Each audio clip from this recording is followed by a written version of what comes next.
Carrera Tips, Saturday, June 6, 2026.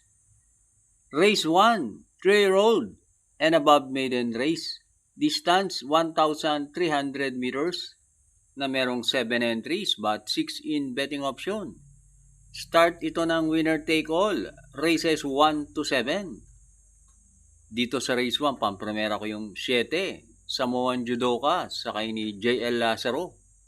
May barrier yan na 113 sa 1-2 sa PJC.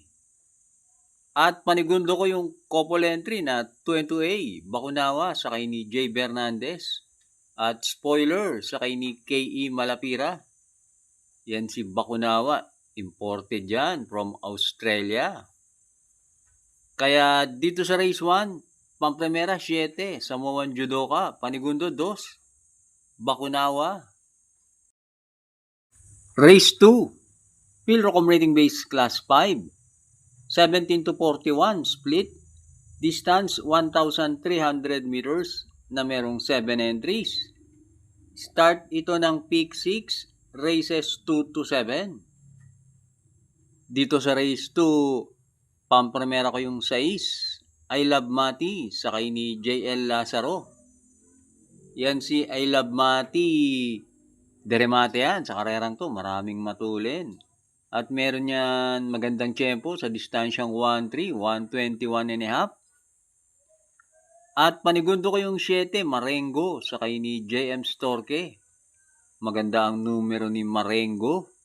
At kahit hindi siya mauna, tingin ko pwede namang isunod dyan si Marengo. Matulin yung 1 at 3. Kaya dito sa race 2, pampremera, 6, I Love Mati, panigundo 7, Marengo. Race 3, Philrocom rating base class 4, 42 to 56 is split, distance 1,300 meters na merong 7 entries but 6 in betting option. Start ito ng peak 5, races 3 to 7. Dito sa race 3, pampremera ko yung 2, Amazing, sakay ni Jampo Leguse. Masabay lang yan sa alisan, tingin ko malaki panalo niyan. At isa yan sa may best time. At panigundo ko yung 4-4A, Glorify, sakay ni JB Bakaykay. At Ombre, sakay ni RC Simasio. Yan si Glorify, bumaba yan ng rating base. At malamang ilaban na yan. At si Ombre naman, nanalo 2 weeks ago, gumawa ng 112 and a half sa 1-2 sa PJC. Kaya dito sa race 3, pampremera 2, Amazing, panigundo 4, Glorify.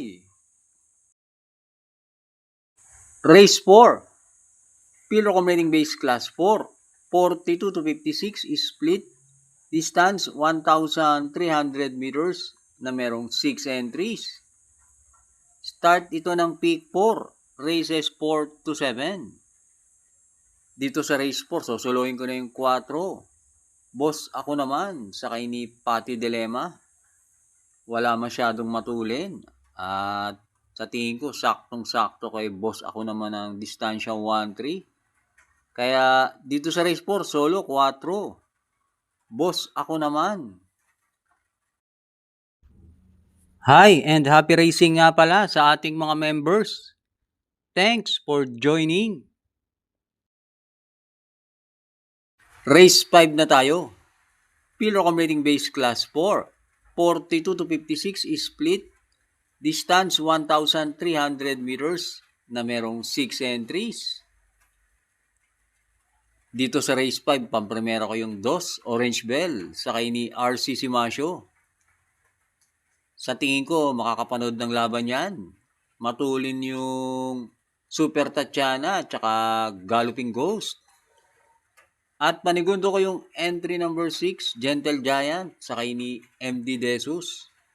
Nung May 22, na tersero yan. At kung sakasakaling maunahan niya sa rematehan si Orange Bell, tingin ko pwedeng manalo yan. Kaya dito sa race 5, pampremera 2, Orange Bell, panigundo 6, Gentle Giant. Last double na tayo, race 6. Pilrocom rating base class 4. 42 to 56 is split. Distance 1,300 meters na merong 7 entries. But 6 in betting option. Dito sa race 6, pampremera ko yung 1. Amor mi Amor, sakay ni MD Desus. Tingin ko siya ang babandera, wala masyadong matulin. At tamang-tama, 1-3 lang ang distansya. At panigundo ko yung 7, Queen Gabi, sakay ni Pati Dilema. Last run, pang-5 lang yan sa Metro Turf. Pero dito sa PJC, magaling yan. Si Queen Gabi, meron yan 119.5 sa 1-3.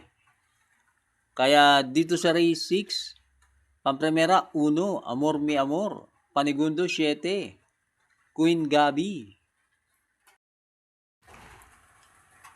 Race 7, Pilrocom rating base class 5, 17 to 41 split. Distance 1,300 meters na merong 8 entries. Dito sa race 7, pampremera ko yung 8, Empuego, sakay ni JT Pabilik. Maganda ang numero ni Empuego. At kahit si Perfect Blue ang mauna sa karerang to, tingin ko kaya niyang sundan yan.